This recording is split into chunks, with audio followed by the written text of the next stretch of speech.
Welcome to You and Your Money. Today's episode features Jonathan Matthews, Associate Vice President, Wealth Advisor at WHZ Strategic Wealth Advisors.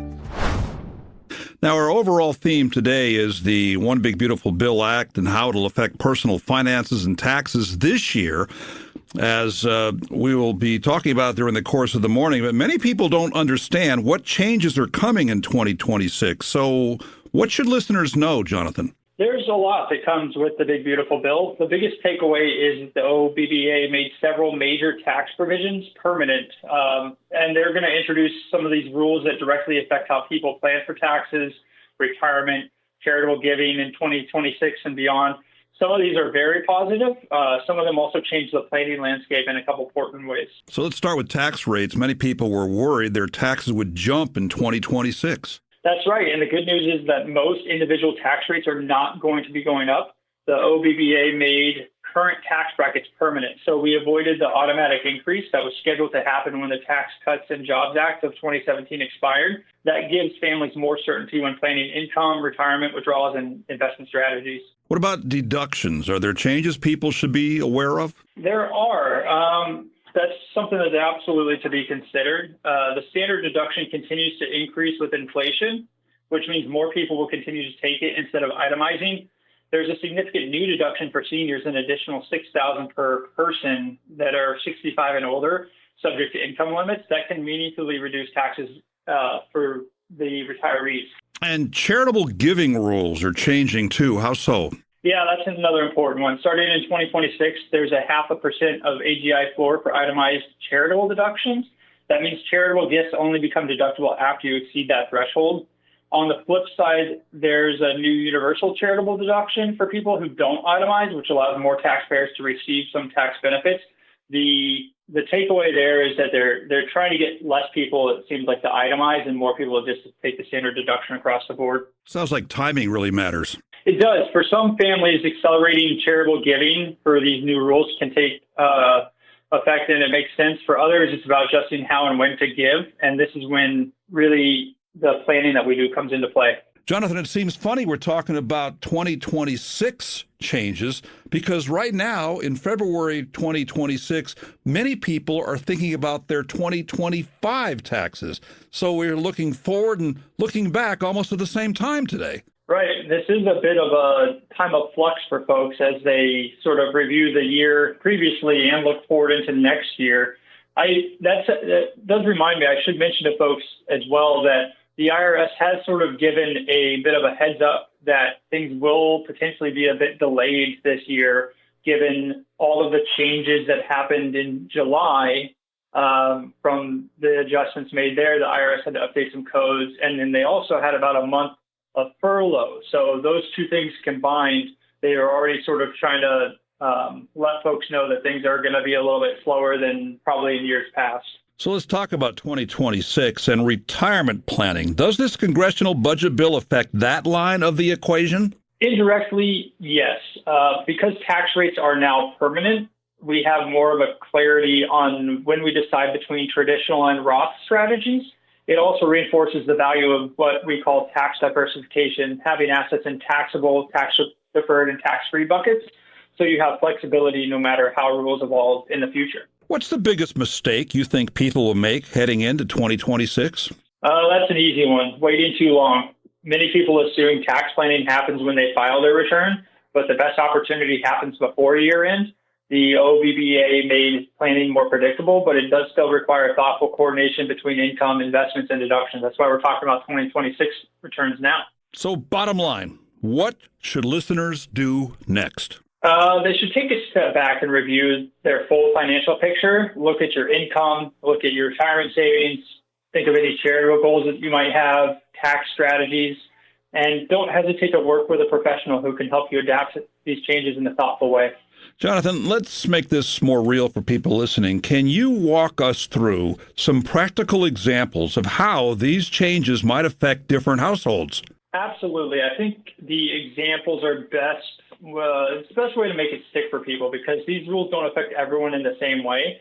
And the easiest place to start, I think, is with retirees, since many of the changes were designed for them in mind. That sounds good. So what does this look like for a typical retiree or a retired couple? Imagine a married couple. Let's say they're both over age 65, living primarily off Social Security. Maybe they have some pensions and some IRA withdrawals. Under the OBBBA, they may now qualify for an additional $12,000 deduction on top of their standard deduction.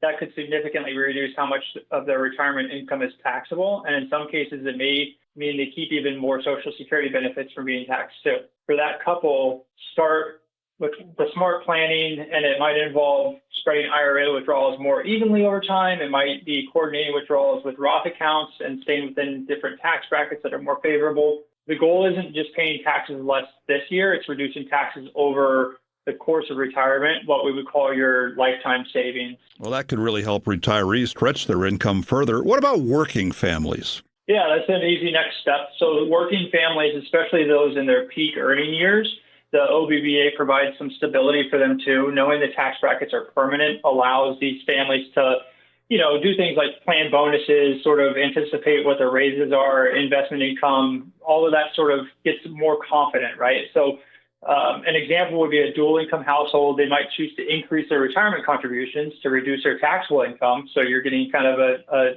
2-for-1 there. And they also would take advantage of expanded deductions or even some credits that might still apply. Another common example that I keep mentioning is that charitable giving.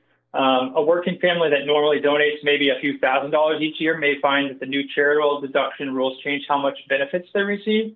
That could lead them to consider strategies like what we call bunching donations into certain years or using a donor advised fund to gain tax efficiency. How about business owners? They often have more moving parts to juggle. That is a great example of why proactive planning matters for business owners. The OBBBA restored 100% bonus depreciation, and that means that business owners can immediately expense qualifying equipment purchases instead of spreading deductions out over several years. That can really dramatically reduce taxable income in high profit years for a business. For example, let's say a business owner is upgrading their equipment or technology in 2026. That could potentially offset a large portion of their income with depreciation. And as any business owner knows, that frees up some cash flow for reinvestment, debt reduction, or even personal savings. Timing is everything on that. You want to coordinate those decisions with your overall tax picture for sure. Now, what about higher income households, like radio announcers? Well, for higher income, I don't even know what it would be like to live your life, Wayne, but the key issue there is deduction limits. OBBBA introduces caps that may reduce the benefits of itemized deductions, and that also includes those charitable deductions. That makes planning ahead, again, critical. Some families may even benefit from accelerating deductions in earlier years, while some may focus on more tax advantage investing. Some Roth strategies or planning techniques to manage long-term tax exposure. This is where things like you would want to consider, Wayne, estate and legacy planning. That becomes part of the conversation. With taxes more predictable, families can make more confident decisions about gifting strategies, establishing trusts, and how even wealth would transfer to the next generation. So what I'm gathering from our discussion this morning, the big takeaway is this is not one size fits all. That is right. It gives us more certainty, but it doesn't mean simplicity. The smartest approach is looking at your full financial picture, looking at your income, your investments, the taxes, retirement planning, legacy planning. It all works together. Well, this has been incredibly helpful, I think, for the people who are trying to figure out what they're doing with their finances and the like. And one listener had a question this morning. Does the $6,000 per person or $12,000 per couple tax cut have income limits? It does. There's some income limits on all of that stuff.